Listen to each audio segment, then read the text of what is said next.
What if I'll tell you the reason you make bad financial decisions has nothing to do with how smart you are. If you are new here, I am Vikas, a former private banker and finance professional on a mission to achieve financial freedom. In my professional career, I have met several people, my clients and my friends, colleagues. They are smart, they are professional, they are doctors, lawyers, engineers. They are excellent and brilliant at what they do. But when it comes to the financial decision making, they often make bad financial decisions. Like they buy on the top of the market.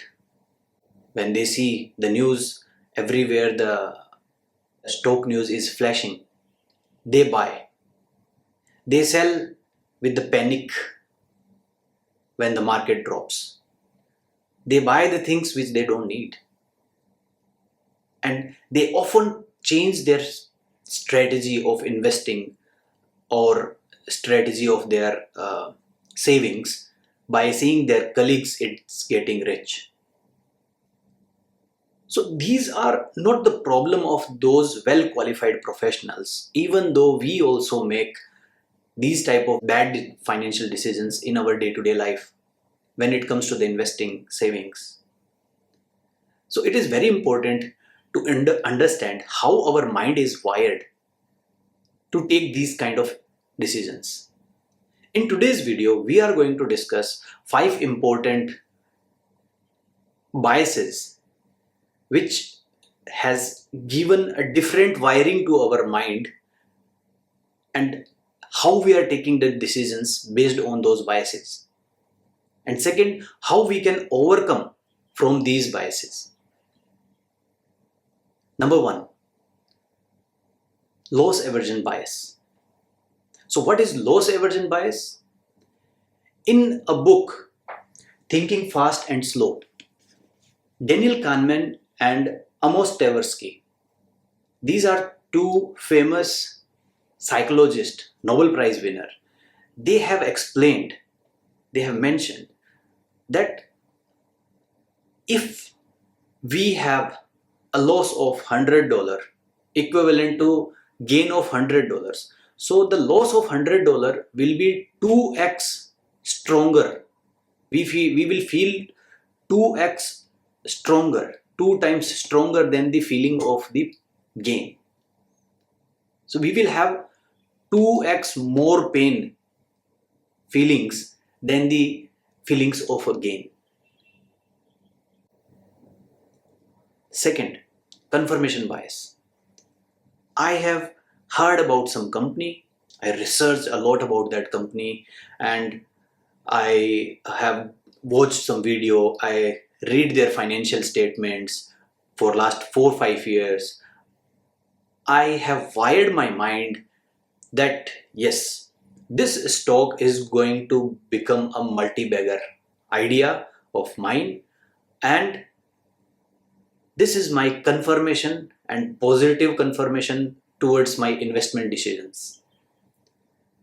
I take that decision, and this confirmation bias, this confirmation about I cannot be wrong because I have researched particular stock is going to go multifold in coming years.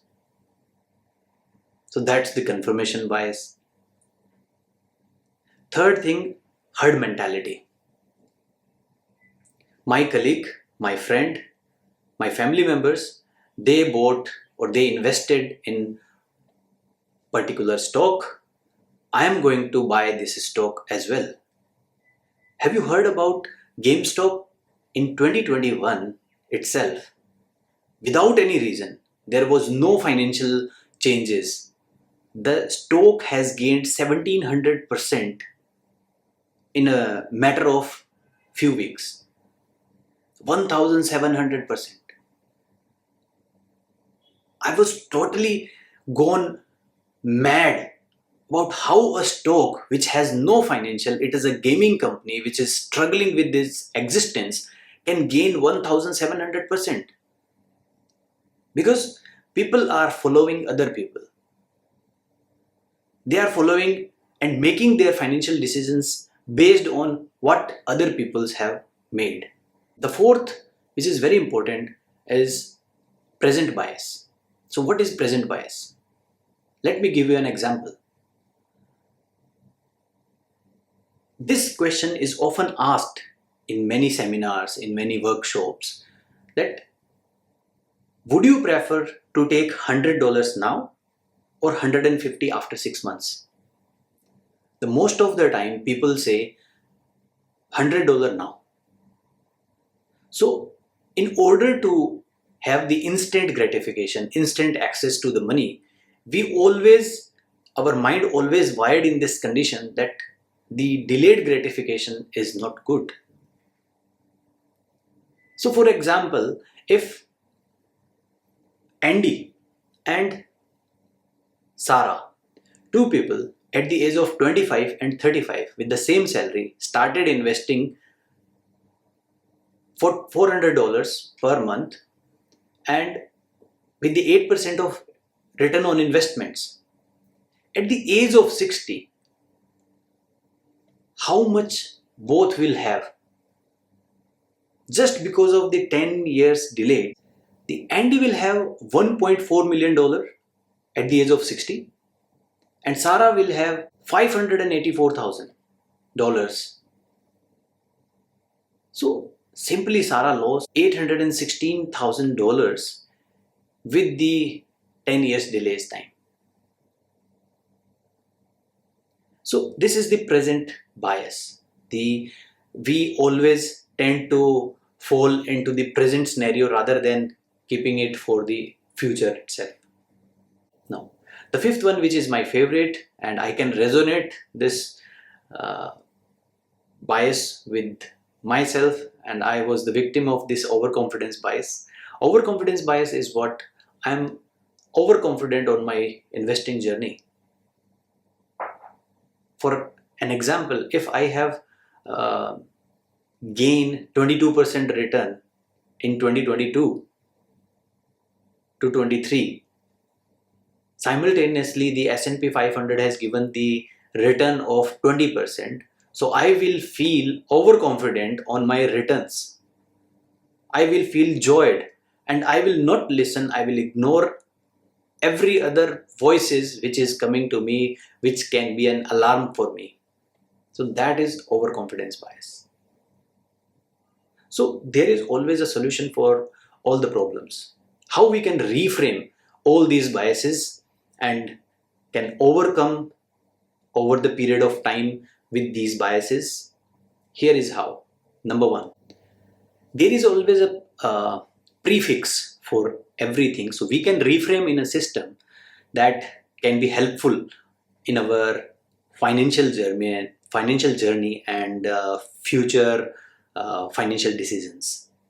So the number one, regarding the loss aversion bias, we need to fix entry and exit points in our investments.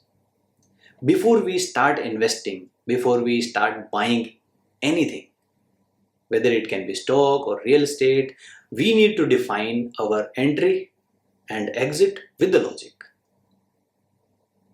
This is the best way to overcome and to avoid bad financial decisions. The second one, the confirmation bias. The one fix, you have to actively seek the argument towards your investment. Even though you have confirmed that this stock is going to be a multi-bagger stock in next 5 years, give argument to your confirmation, give argument to your reasonings that why it is going to be a multi-bagger. What if the market condition changes or the financial of this company changes? Where should I put my stop? Or where should I sell? Not selling in panic, but also with the informed decision. And that is the quick fix for the confirmation bias. The third one, the herd mentality.